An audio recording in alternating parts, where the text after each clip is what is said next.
Coming at you with another little shred lick. This is one I kind of used to warm up now. It's like I'm gonna just do 2 strings and 3 frets. That's all you need. So it's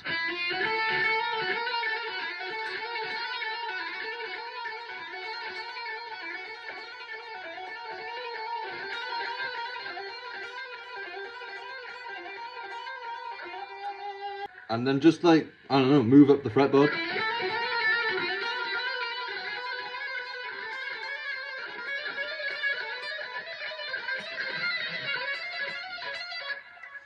It's fucking crazy.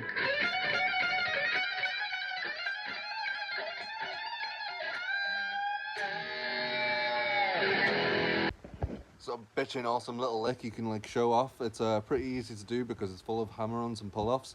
Move around the fretboard and just show off and use it to get your chops up.